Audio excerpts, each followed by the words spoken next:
Perfect. Okay, so hello everyone, and thank you for joining our webinar today on how Caldo can help you prepare a successful application to a Caldo member university. I will be joined today by Ms. Guadalupe Cruz, who's the coordinator of international programs at Educafin. And following the presentation on Caldo, she will be speaking specifically on Educafin's program. So what is Caldo?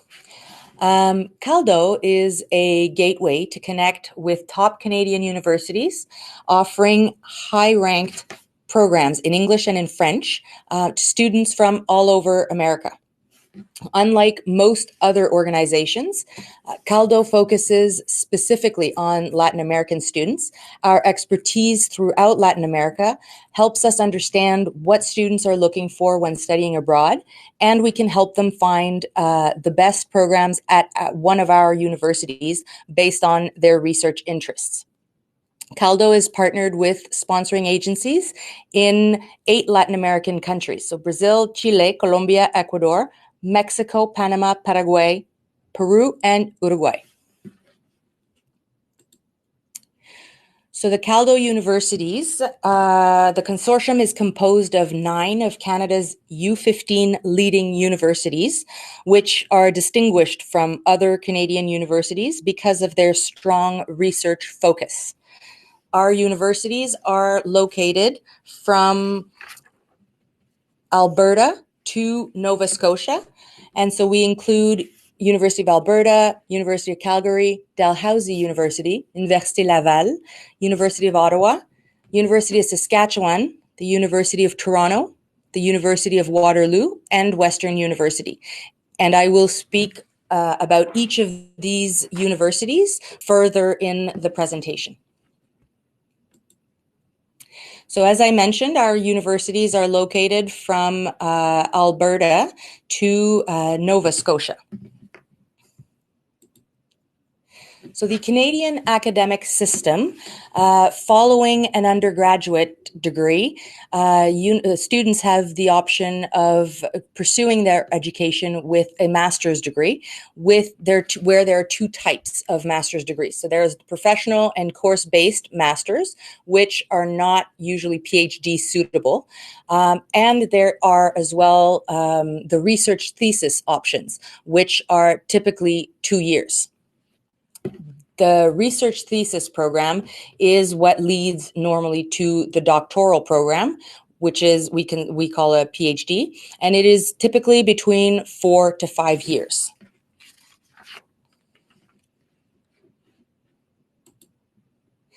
So at Caldo, we provide assistance and guidance on how to find graduate programs, determine the minimum requirements, and navigate the application process.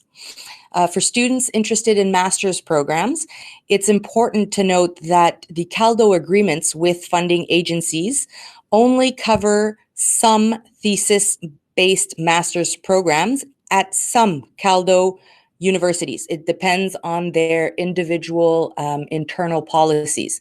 So unfortunately, the majority, if not all, professional masters, so for example, MBAs, course-based masters, are usually not eligible under the Caldo agreements with the different funding agencies.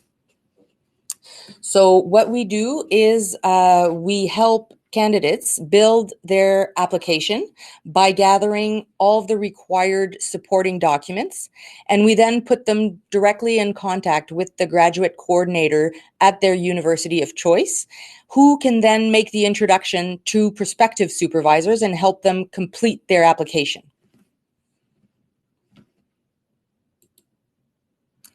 So how does Caldo benefit the students?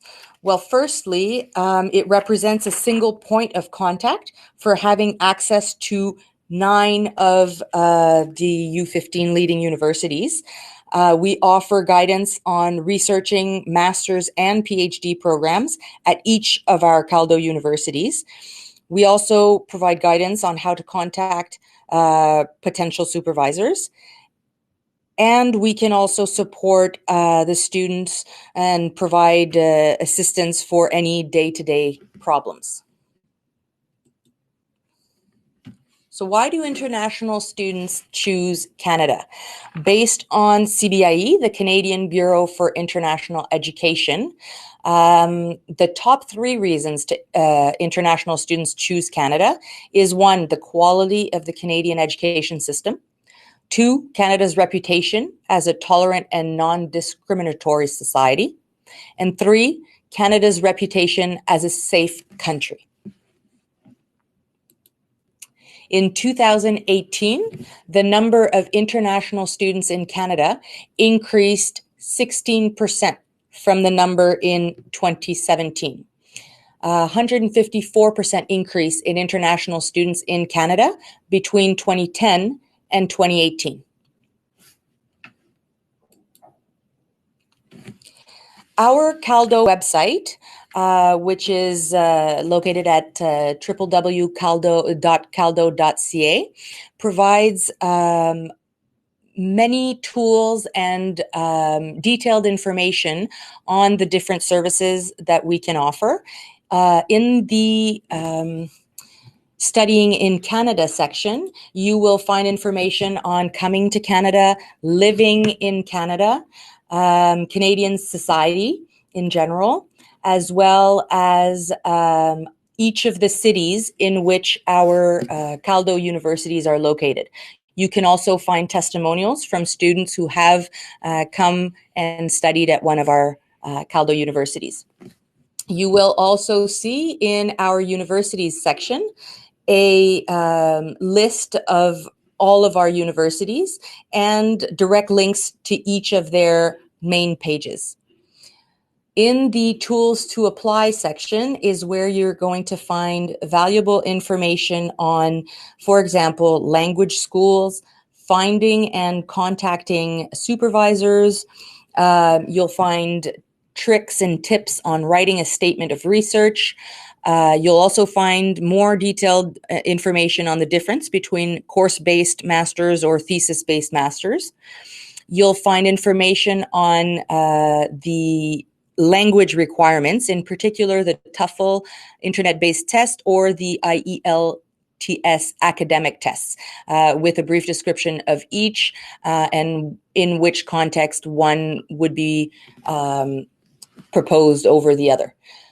You will also have information on writing an academic CV, which is different from a professional CV in that it focuses mainly on the research, the academic background, publications, etc., etc. So that all that information is found in the writing and academic CV. You'll also have a section on international grade equivalencies. And finally, videos, which you can also find by clicking our YouTube icon, which will lead you to our YouTube channel, where we post all of the videos of the webinars that we host.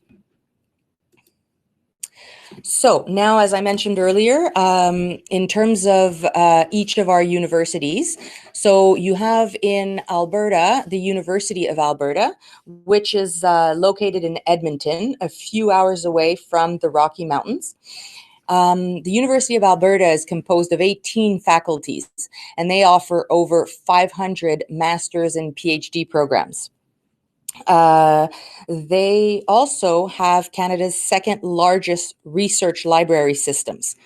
As you can see, their research excellence is in the areas of energy and environment, health, science and technology, public policy and society, as well as arts and humanities. The international students at the University of Alberta make up 36% of the student population from over 170 different countries. Next, we have the University of Calgary, which is located in Calgary, Alberta, Canada's energy capital. And the University of Calgary offers close to 150 different master's programs and master's and PhD programs. Its international community is over 26% of the 30,000 plus student population. And their programs are offered across 14 faculties.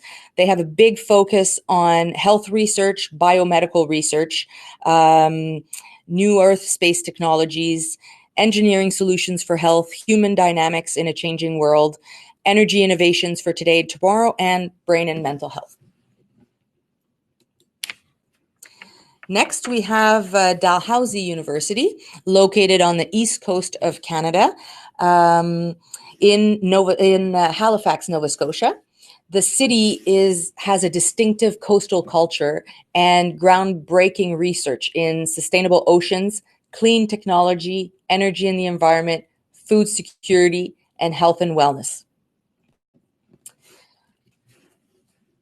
It should also be mentioned that Dalhousie is actually 300 meters from the ocean, which is actually pretty good.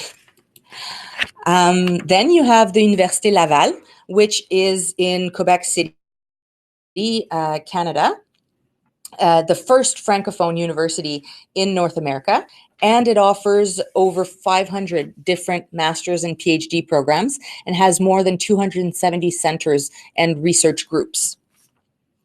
As you can see, the research excellence for Université Laval is Nordic and Arctic research, health, optics, photonics, artificial intelligence, and sustainable development.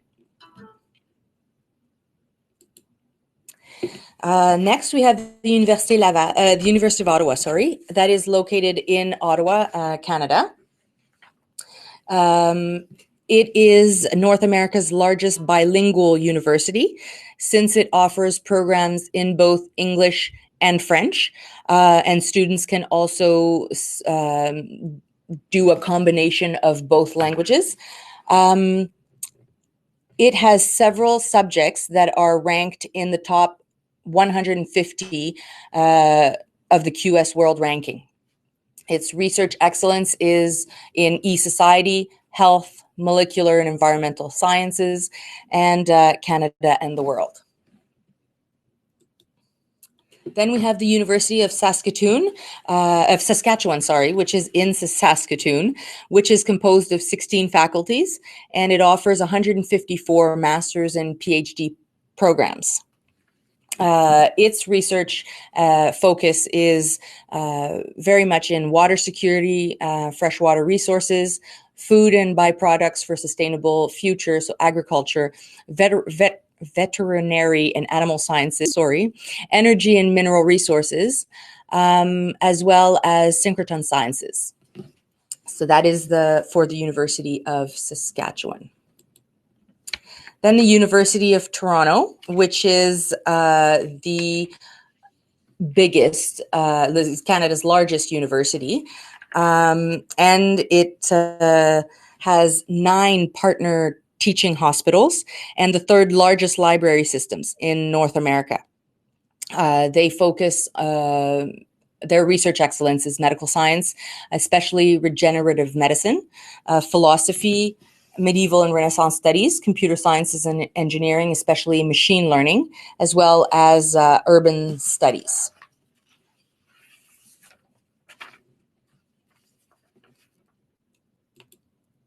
The University of Waterloo, also located in Ontario, is located in Waterloo.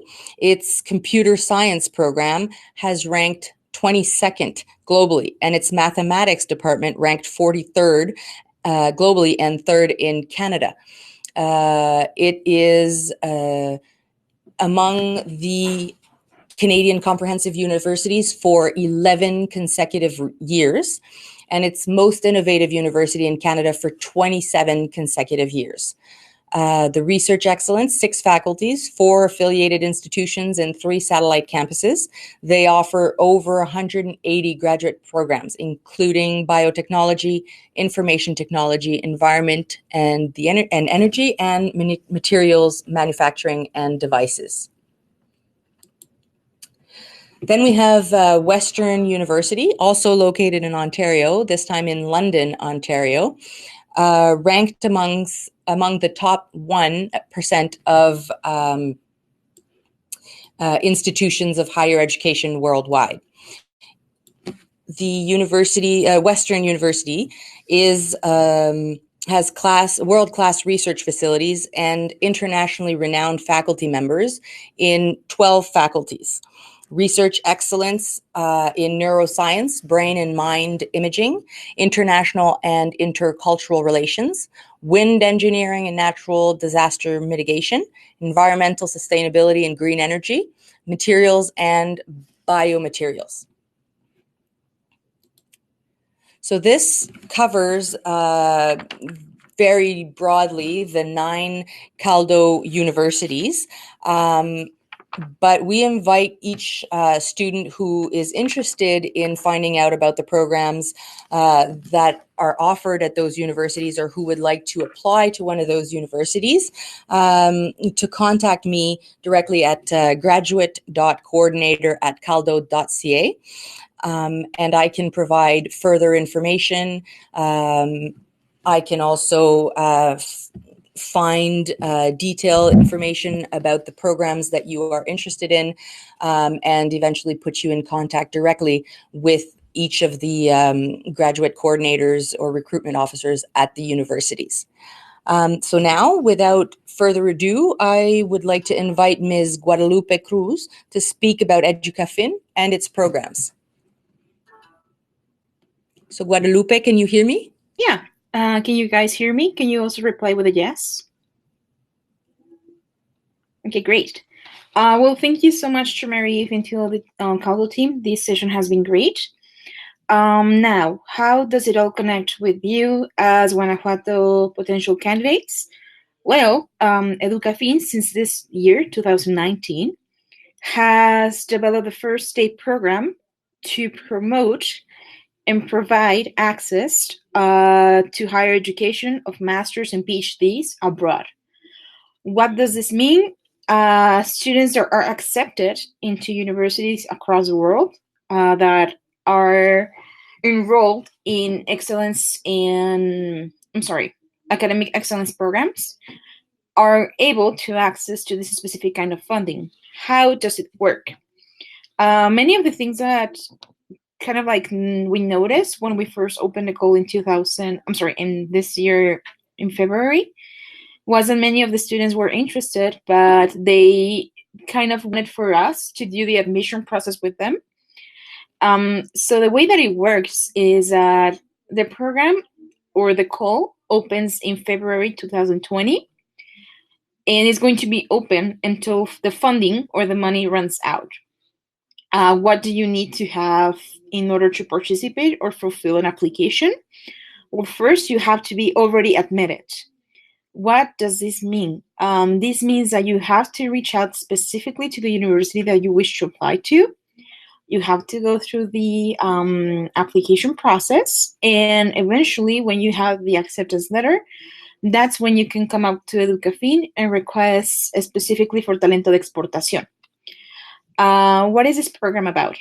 Well, basically, this program, it's supposed to be first a student loan that is going to help you out to cover partially or totally, depending on the budget that you request, for masters and PhD abroad, up to 2 years. This means that even the PhD candidates, for instance, if the PhD it's for 4 or 5 years, you're only going to be able to receive funding for 2 years. It doesn't matter the length of the program. The other component that it's important to mention is that the difference between a student loan and a scholarship is that student loans are supposed to be paid back. Talento de Exportación, it's a potential scholarship depending on your application, your area of study, and the plans that you're going to do with that specific degree that you get. Why do I mean by this? There's a retribution scheme. So basically, every single amount that you receive is going to be posted as a student loan. But when we have a specific agreement like Caldo consortium, or when we have specific agreements like Campus France or etc., we make sure that the retribution scheme is not necessary. The only condition is for you to finish your program. So one of the things that I would like to encourage you to do is, if you're already interested in applying, you have to reach out to the universities, to the programs, and start making certain activities that are going to determine your application. Deadlines are for application to the programs are kind of like short, specifically for research programs. Depends on the university, depends on the program. But at this moment, Marie is like offering a great part of assistance, which is putting you in contact with the program coordinators and making sure that you fill up every single step and have a successful application. At this specific moment, are there any questions that you would like to ask either to Marie-Eve or to myself?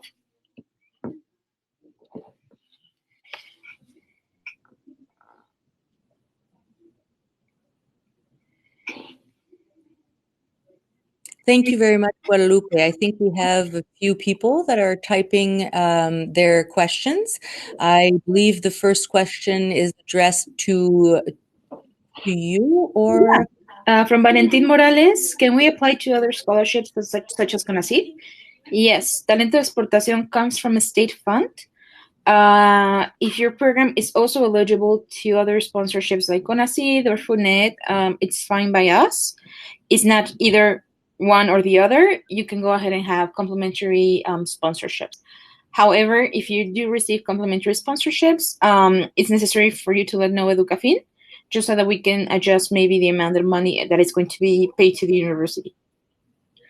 Yes, and if I may add, Caldo actually has a specific agreement with CONACYT for co-funding of some thesis-based master's programs at some of our universities, as well as PhD programs.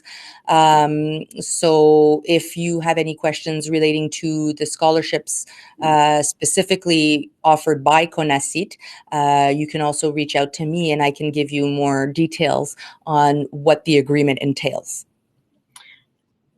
For the question of Eduardo Enrique, can I start the application if I'm not graduated yet? This depends on the program. In some cases, you can apply with the transcripts as far as you have them. But if you're accepted, that acceptance is conditioned to the fact that you have to be graduated by a certain date. That it could be like the start month of the program. So that's really up to the program that you're applying to. For Emilia, do we have to come back to Mexico after the program in Canada? Oh, it depends on many factors. One of them is your study permit, and the other is specifically the program Talento de Exportación does not force you to go back right away. However, if you do go back right away, part of the funding can just kind of wait a little bit in order to be paid back. Okay, so I'm just going to jump in and respond to Christina. Are all master's program research-based? So no, not all master's programs are research-based. As I explained, there are two different types of master's programs. Some are course-based, others are thesis-based. In all of our agreements, the Caldo agreements with the different funding agencies, only the thesis-based, only some thesis-based programs are eligible, and only at some universities. So in those cases, I invite you to send the program that you're interested in at graduate.coordinator@caldo.ca, and I can confirm with the university if this program would be eligible under a particular scholarship opportunity. In terms of programs for supply chain or management topics, there are indeed both course-based programs and research thesis-based masters for that topic in particular. For Natalia Prieto asking if she can apply while doing her PhD in my country, which I suppose it is Mexico. This really would be a challenge. If you're already doing a PhD, it probably means that you have to be based here. And in the case of Educafin, in order to sponsor a PhD abroad, it has to be full-time. This means that it cannot be delivered online or in distance base. So you have to move there. It depends on what stage of your PhD you're currently doing in Mexico or in Guanajuato. But it would be ideal to first finish that one and then see if there are any other options available. For Victoria Juarez, are there also available arts and humanities programs to apply? Yes, you can find them at the Caldo website. They're divided between different types of areas and topics, so there are definitely other offers other than science and STEMs. And about Valentin Morales, about CONACYT, do you have to apply or the university does do it for us? No, you have No, to apply. actually, sorry to interrupt, Guadalupe. No, So if I may answer that question, when applying for a scholarship from CONACYT, you must first have applied to the university where you intend to do your studies. So the university does not apply to CONACYT for the scholarship for you. Usually when you are doing your application, you will mention that you intend on applying for a scholarship, and you may be admitted to the university conditional to you receiving the funding from CONACYT. But that is something that the students have to do themselves. And actually, it's not just about CONACYT. Every federal agency of Mexico, private or public, usually ask for you first to be accepted. And as Marie mentions, you have to first focus on the admission, but the university is not going to do any additional funding process or application for you. So it's really a nice and useful thing to have in consideration, to be just like looking around the websites of these agencies like FIDER, FUNED, Educafin, or CONACYT, and making sure that you do not miss the deadlines and that taking consideration. I always put like this example. It's kind of like broad, but at the same time, it's necessary. Nobody's going to access to pay or give you money unless they have the certainty that you have already been accepted. So that would be like the first kind of step. And yes, you have to mention in your applications that you're applying for multiple funding on your home country.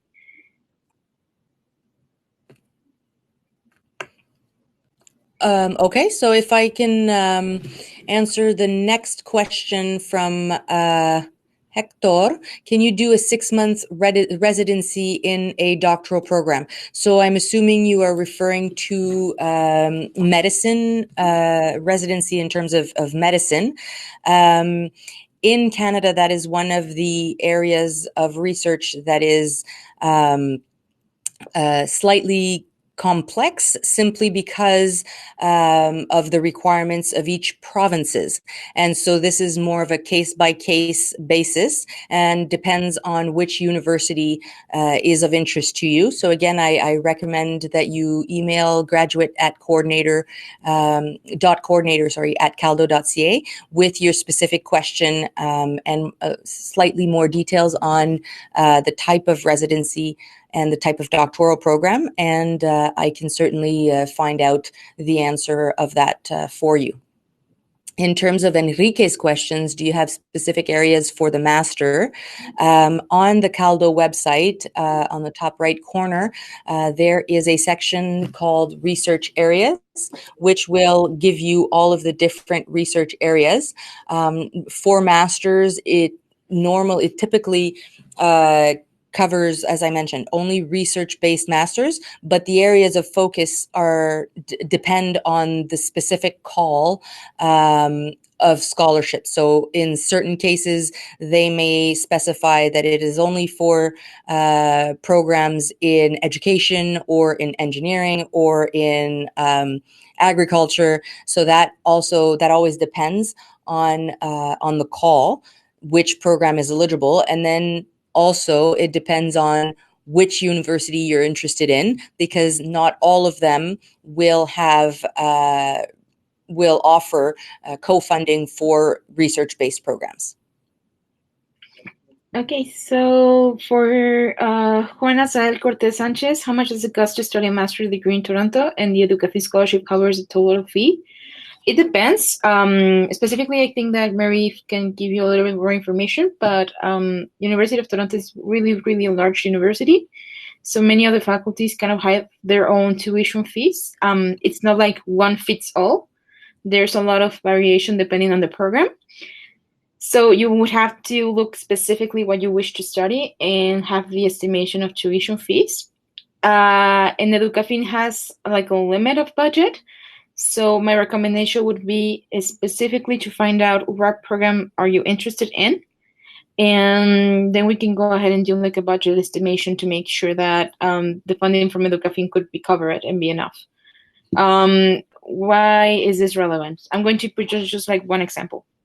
The master in global affairs, it's about 44,000 Canadian dollars of tuition fee, which is about 770 Mexican pesos, 770,000 Mexican pesos.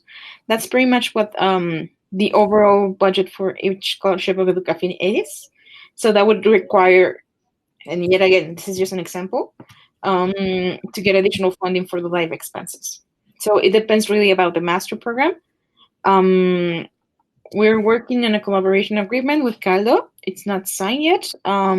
So if it passes, the students coming from Guanajuato will be able to access to more economic tuition fees. But I would encourage you to look specific for the program that you're interested in and kind of make an estimation. Do you want to add something in this point, Maria? Yes, Guadalupe, thank you so much. I would like to add, in fact, so the program that Guadalupe mentioned and the tuition fee should be specified that fee is normally just for 1 year. It does not cover the full program. Unless I misunderstood the program that you were referring to, Guadalupe. But yes, the one thing that is important to mention is that so our agreements, the Caldo agreements with the different funding agencies, when I mentioned co-funding, it refers to basically the scholarship that is offered by the funding agency normally would cover the tuition fee, the tuition and university fees, but the fee that they pay is equivalent to the cost for a Canadian student. And the co-funding basically comes from the host university. So in this case, for example, let's say University of Western University, if the program is eligible, the funding agency would cover the Canadian tuition fee and Western would cover the international differential. So the difference between the fee for an international student and the fee for a Canadian student. In the case of the University of Toronto, they do not co-fund master's programs at all. So even research-based master's programs would be assessed the international tuition fee. So in this case, for example, new students, computer science, international students, $53,000 approximately for year one, and then $58,000 for year two. So that would be the cost for a master's program in computer science at the University of Toronto. So it's important to keep that in mind when looking at master's program. There is, when we mention that some programs are eligible, some are not, this is an example of programs are not offered at the Canadian tuition rate. So that affects greatly the budget. For Sheila Lucia Rodriguez Garcia, if we apply for the Educafin scholarship, it has to be necessary only for the Caldo universities. Well, we have a specific collaboration with Caldo universities. We also have collaboration with other universities like McGill. It really depends on what university you're applying to. I would suggest for you to contact me afterwards and see what our agreements include. So you can kind of like prepare your application. But yes, the Caldo universities have a specific relationship with the Educafin. I'm sorry, I think that I missed Ana Gabriel Vidargas Guerrera. I'm already admitted to a master's degree. Can I apply to export talents in February if I finish my career in April? If you're accepted and your letter allows, or the universities allow, it's aware that you're going to finish until April, it's fine. You can still apply to the program from the Educafin specifically. So just to request the funding. For Johan Mejia, addition to the acceptance letter, do we need any other requirements? For the Educafin's program, yes, you're going to also be requested a specific essay or like a statement of purpose, and you have to fill out an application. You have to present the documents that let us know how much is your program and how much money you're requesting. Why is this? Because sometimes universities offer specific sponsorship for students. Sometimes there are additional funding from CONACYT or FUNED. So basically, you have to just like make sure you will have to justify the amount of money that you're asking for and how much is it and how you're going to spend it. For Juan Pablo Velázquez Escamilla, can we work part-time while studying? Yeah, I'll gladly answer that. In fact, that is one good thing. You can work while you're studying. Off campus, you are eligible to work up to 20 hours per week during the regular study period if you're registered in full-time studies. Full-time work off campus up to a maximum of 20 hours per week during the academic year, so September to April. You can also work on campus, and no work permit is needed in order to work on campus while attending your program. So your study permit basically gives you permission to accept on-campus employment as long as you're registered in full-time studies. If I'm paying financiamiento Educafin, can I apply to Talento de Exportación? Yes, as long as you're on time with your payments and you don't have any debt history. If you are like moroso, I'm just gonna say it in Spanish because I don't know how to say it in English, or are not up to date with your payments, you have to reach out to the Dirección de Crédito and discuss opportunities to kind of make your status like non-troubling and make sure that you have everything in order. If you're on time with your payments, everything should be fine and you're able to participate. Ana Gabriela Vidargas Herrera, can I start my admission process without having the Toefl and then submit the Toefl and finish it? It depends on the university. Most of the universities use already like platforms for you to register. And at the moment that you send the application, you already need to have the supporting documents. It depends on the university, so you will have to go ahead and ask specifically. There are some that allow you to fill out an admission form and then let you upload the documents. But you also need to have in consideration specific deadlines and make sure that at the moment that you receive the Toefl results, those deadlines have not passed yet. Yeah, and if I can just add, in terms of the Caldo universities in particular, the language proficiency test results must be included in the application package. So when submitting the full application, other documents, it may depend on the program. So, for example, in terms of reference letters or CV or transcripts. So those required documents may differ from one program to the other, but in general, for all of them, for students, obviously, that are not exempt, the results of the language proficiency tests must be available at the time of application. Okay, Luis Alberto González Garcia. I'm interested in studying a PhD with the University of Sherbrooke. I've made the first contact. Would this program allow me to do that? Yes, Talentos de Exportación would allow you to submit an application for funding, but more than an interest, we would need to have your acceptance letter at the University of Sherbrooke by the time the call is open in February 2020.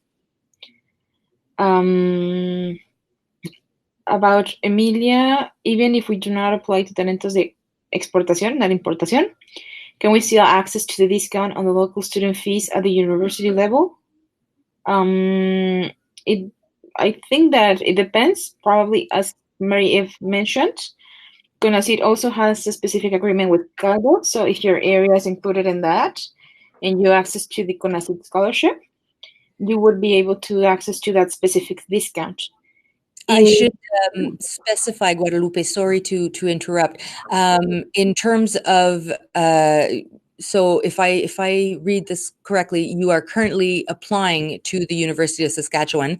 In order to be assessed the Canadian tuition fee, you would have to be funded or sponsored by either CONACYT or Educafin or but in the case of Caldo, for the Caldo benefits, it has to be under an agreement with a funding agency. And at this point, Caldo has the agreement only with CONACYT. We are working with Educafin, but nothing is finalized as of yet. So if you don't have a scholarship or if you don't have a sponsoring agency covering your scholarship fees, then it would be the international tuition fee. Daniel Alberto, maybe you can also help me out with that one, Marie-Eve? Yes, sorry, which one? Daniel Alberto asked if I already finished a Master of Science degree in the University of the UK of Aberdeen. Is it necessary to show the English level? Oh, okay. No, that will depend. And that's why I was mentioning earlier if you're not exempt. So in this case, for example, depending on which university you wish to apply to, when providing your transcripts from your previous university, it would demonstrate your language proficiency. And therefore, in those cases, depending on the university. So again, I would recommend maybe contacting me via the email just so that I can confirm the program in particular and confirm with the university. But in general, this would not require an additional English language proficiency test. So now, Guadalupe, if we want to answer maybe one or two more questions, because we are going to be ending in about 3 minutes. Yeah. So I see a lot of questions about my specific contact information. My email, you're going to be sent a presentation afterwards, but it's gcruz@educafin.gov.mx. And specifically just to finalize, someone here is asking about postdoctoral studies. Those are not included within Talento de Exportación. It's only a master's degree or a doctoral degree. Postdoctoral degrees are not part of the funding scheme. And the requirements to get sponsorships by either of the programs of Educafin, scholarships, or student loans are available on the website. Someone is just asking about options to study language. You can go ahead and also consult those. There's a tab at the website of Educafin that shows agreements.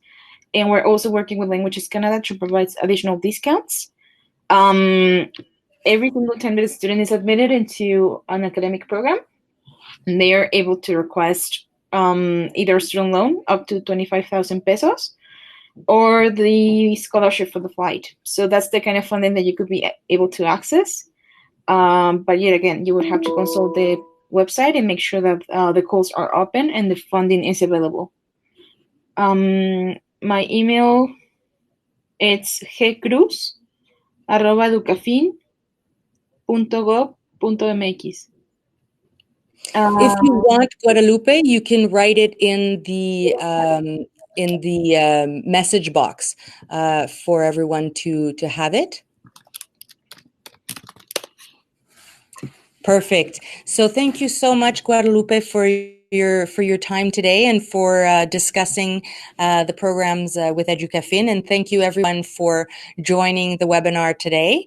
If you have any questions, you're more than welcome to reach out to Guadalupe or myself at graduate.coordinator@caldo.ca. And it will be a pleasure to help you find the information that you are looking for about either the programs at Educafin or the programs at Caldo member universities. Great. Thanks to all of you to reaching out, and we hope to hear back from you. Thank you. Have a good day, everyone. Bye.